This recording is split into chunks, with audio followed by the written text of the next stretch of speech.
ನಮಸ್ತೆ ಸ್ನೇಹಿತರೆ, ಪ್ರಸ್ತುತ ಬಂಡೆ ಮಹಾಕಾಳಿ ಅಮ್ಮನವರ ದೇವಾಲಯದ ವಿಶೇಷತೆಯನ್ನು ನಾನು ತಿಳಿಸಿಕೊಡ್ತೀನಿ ಈ ವಿಡಿಯೋದಲ್ಲಿ.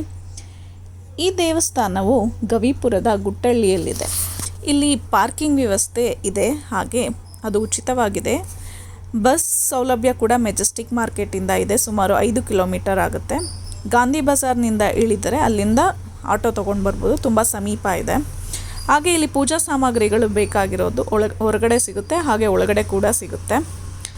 ಇಲ್ಲಿ ನಿಂಬೆಹಣ್ಣು ಹಾಗೆ ಅಮ್ಮನವರಿಗೆ ಸೀರೆ ಬಳೆ ಆಗಿರ್ಬೋದು, ಏನೇನು ಹರಕೆ ಇರುತ್ತೆ, ಅಕ್ಕಿ ದೀಪಗಳನ್ನ ಹಚ್ಚೋರು ಎಲ್ಲ ತೊಗೊಂಡು ಬಂದಿರ್ತಾರೆ, ಅಥವಾ ಇಲ್ಲಿ ತೊಗೊಬೋದು, ಸಿಗುತ್ತೆ. ಈ ದೇವಸ್ಥಾನ ಹೇಗೆ ಪ್ರತಿಷ್ಠಾಪನೆ ಆಯಿತು ಅನ್ನೋದ್ರ ಹಿಂದೆ ಕತೆ ಇದೆ. ಇಲ್ಲಿ ನಂಜಮ್ಮ ಅನ್ನೋರು ಕುರಿ ಮೇಕೆ ಮೇಯಿಸುವಾಗ ಒಂದು ಧ್ವನಿ ಕೇಳಿಸುತ್ತೆ, ಹೆಣ್ಣು ದೇವರ ಧ್ವನಿ. ಆಗ ಅವರು ಫಸ್ಟು ನಿರ್ಲಕ್ಷ್ಯ ಮಾಡ್ತಾರೆ. ಅದು ಪದೇ ಪದೇ ಕೇಳಿಸಿದಾಗ ಅದನ್ನು ಗ್ರಾಮದ ಜನತೆಗೆ ಬಂದು ಹೇಳಿದಾಗ, ಅವ್ರ ಗಮನಕ್ಕೆ ತಂದಾಗ ಅವರು ಆ ಸ್ಥಳನ ಬಂದು ಹುಡುಕ್ತಾರೆ, ಪರಿಶೀಲನೆ ಮಾಡ್ತಾರೆ. ಅಲ್ಲಿ ಅವರಿಗೆ ಬಂಡೆಯಲ್ಲಿ ಮೂಡಿ ಬಂದ ಮಹಾಕಾಳಿಯ ವಿಗ್ರಹ ಅಂದರೆ ಉದ್ಭವ ಮೂರ್ತಿ ಸಿಗುತ್ತೆ. ತದನಂತರ ಅವರು ಪ್ರತಿಷ್ಠಾಪನೆ ಮಾಡಿ ಪೂಜೆ ಮಾಡೋದಕ್ಕೆ ಶುರು ಮಾಡ್ತಾರೆ. ಅದಾದಮೇಲೆ ಕೆಂಪೇಗೌಡರು ಇದನ್ನು ಕೆಂಪಾಮುದಿ ಕೆರೆ ಹತ್ರ ಇರೋದ್ರಿಂದ ಇದನ್ನು ಗೋಪುರ ಕಟ್ಟಿಸಿ ಪೂಜೆ ಮಾಡೋದಕ್ಕೆ ಶುರು ಮಾಡ್ತಾರೆ. ನಂತರ ಭಕ್ತರು ಇಲ್ಲಿ ಕಾಣಿಕೆ ಸ್ವರೂಪದಲ್ಲಿ ಅಭಿವೃದ್ಧಿ ಮಾಡ್ತಾ ಬಂದಿದ್ದಾರೆ. ನಾವು ಮಂಗಳವಾರ ಹೋಗಿದ್ರಿಂದ ತುಂಬ ರಶ್ ಇತ್ತು. ಸೊ ನಾವು ಶೀಘ್ರ ದರ್ಶನದ ಟಿಕೆಟ್ ತೊಗೊಂಡು ಅಮ್ಮನವರ ದರ್ಶನ ಮಾಡಿದ್ವಿ. ಹಾಗೆ ನಾವು ಹೋದಾಗ ಅಮ್ಮನವರ ಅಭಿಷೇಕದ ನೀರನ್ನು ನಮ್ಮ ತಲೆ ಮೇಲೆ ಪ್ರೋಕ್ಷಣೆ ಮಾಡಿದ್ರು. ಅದು ಸಿಗೋದು ತುಂಬ ಅಪರೂಪ. ಶುಕ್ರವಾರ, ಮಂಗಳವಾರ, ಅಮಾವಾಸ್ಯೆ, ಹುಣ್ಣಿಮೆಗೆ ಮಾತ್ರ ಸಿಗುತ್ತೆ. ಹಾಗೆ ಕರ್ಗಲಮ್ಮ ಅಂತ ಇಲ್ಲಿ ಇದೆ. ಸೊ ಮೊಸರನ್ನ ಚಿಕ್ಕ ಮಕ್ಕಳನ್ನ ಕರ್ಕೊಂಬಂದು ಕಲ್ಲುಪ್ಪು ಹಾಗೆ ಮೊಸರನ್ನ ಹಾಕ್ತಾರೆ. ಹಾಗೆ ಇಲ್ಲಿ ನೋಡ್ತಾ ಇದ್ದೀರಾ, ಇಲ್ಲಿ ತುಂಬ ಬೀಗಗಳನ್ನ ಕಟ್ಟಿದ್ದಾರೆ. ಇಲ್ಲಿ ಇದರ ಸಂಕೇತ ಏನು ಅಂತ ಅಂದರೆ, ನಿಮಗೆ ಏನೇ ಕಷ್ಟಗಳು ಬಂದರೆ ಅದು ಬಗೆಹರಿಲಿ, ಗಂಡ ಹೆಂಡತಿ ಜಗಳ ಆಗಿರ್ಬೋದು, ಏನೇ ವೈಮನಸ್ಯ ಆಗಿರ್ಬೋದು ಅಂತ ಪ್ರಾರ್ಥನೆ ಮಾಡಿಕೊಂಡು ಇಲ್ಲಿ ಬೀಗ ಕಟ್ಟಿ ಆ ಬೀಗನ ಕೆರೆಗೆ ಬಿಸಾಕ್ತಾಯಿದ್ರು. ಬಟ್ ಈಗ ಅದಕ್ಕೆ ಅಂತಲೇ ಸಪ್ರೇಟ್ ಜಾಗದ ವ್ಯವಸ್ಥೆ ಆಗಿದೆ, ಅಲ್ಲಿ ಹಾಕ್ತಾರೆ ಜನ. ಸೊ ತುಂಬ ಜನರಿಗೆ ಇದು ಈಡೇರಿದೆ. ಹಾಗೆ ತುಂಬ ಹರಕೆಗಳನ್ನ ಈಡೇರಿಸ್ತಾರೆ ಇಲ್ಲಿ.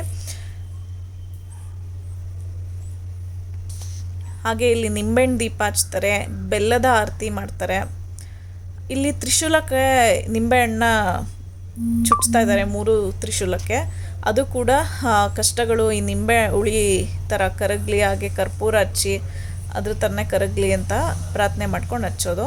ಇಲ್ಲಿ ಉತ್ಸಾಹ ಮೂರ್ತಿಗಳಿದೆ, ಮನೆಗೆ ಆರಿಸ್ಕೊಂಡವರು ಕರ್ಕೊಂಡು ಹೋಗ್ತಾರೆ ಅಮ್ಮನ. ಇಲ್ಲಿ ಕ್ಯೂ ನೋಡ್ಬೋದು. ಅಮ್ಮನಿಗೆ ಅಭಿಷೇಕ ನಡೆಯುವಾಗ ಕ್ಯೂ ಸ್ವಲ್ಪ ನಿಲ್ಲಿಸಿ ಆಮೇಲೆ ಬಿಡ್ತಾರೆ.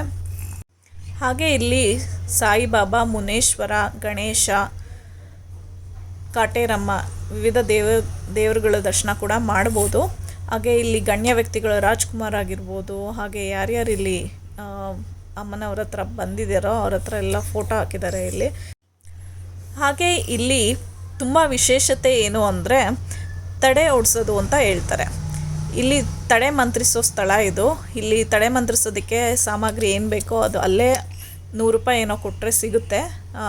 ಅದನ್ನು ತೊಗೊಂಬಂದು ಇಲ್ಲಿ ನಿಮಗೆ ಕೆಲಸಕ್ಕೆ ಏನೇ ತಡೆ ಆಗ್ತಿರಲಿ, ಅಥವಾ ಯಾರಾದರೂ ನಿಮಗೆ ಮಾಟ ಮಂತ್ರ ಮಾಡಿಸಿದ್ರೆ, ದೃಷ್ಟಿ ತೆಗಿಬೇಕು ಅಂತ ಅನಿಸಿದ್ರೆ ಇಲ್ಲಿ ಬಂದು ಮಾಡಿಸ್ತಾರೆ. ಹಾಗೆ ಕೋಳಿ ಕೂಡ ಬಿಟ್ಟು ಹೋಗ್ತಾರೆ. ಹಾಗೆ ಕಾಯಿನ್ಗಳನ್ನ ಇಲ್ಲಿ ಅಂಟಿಸ್ತಾರೆ, ಅದು ಅಂಟ್ಕೊಂಡ್ರೆ ಅವ್ರ ಮನಸ್ಸಲ್ಲಿರೋದು ಆಗುತ್ತೆ ಅಂತ ನಂಬ್ತಾರೆ. ಹಾಗೆ ಹೀಗೆ ತಡೆ ಓಡಿಸಿ ಅಲ್ಲಿ ಕಾಲು ಕೈಯೆಲ್ಲ ತೊಳ್ಕೊಂಡು ಹಿಂದೆಯಿಂದ ಹೋಗ್ತಾರೆ. ಇಲ್ಲಿ ಶುಕ್ರವಾರ, ಮಂಗಳವಾರ ಹಾಗೆ ಭಾನುವಾರದ್ದು ಪ್ರಸಾದ ಸಿಗುತ್ತೆ ಅಮ್ಮನವ್ರದ್ದು. ಟೊಮೊಟೊ ಬಾತ್ ಅಂತೂ ಭಕ್ತರ ಫೇವ್ರೇಟ್ ಆಗಿರೋದ್ರಿಂದ ಅದನ್ನೇ ಹಂಚ್ತಾ ಇದ್ದಾರೆ ಈಗ.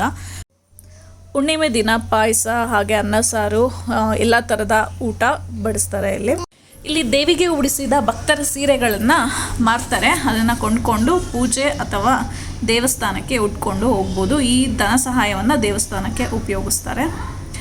ಹಾಗೆ ನಾವು ಹೋಗಿದ್ದ ದಿನ RCB ಮ್ಯಾಚ್ ಇದ್ದಿದ್ದ ದಿನ ಎಲ್ಲರೂ RCB ಹೆಸರಲ್ಲಿ ಗೆಲ್ಲಿ ಅಂತ ಪೂಜೆ ಮಾಡಿಸ್ಕೊಳ್ತಾ ಹೋಗ್ತಾಯಿದ್ರು. ಸೊ ಇದಾಗಿತ್ತು ಇವತ್ತಿನ ಬ್ಲಾಗ್. Thanks for watching.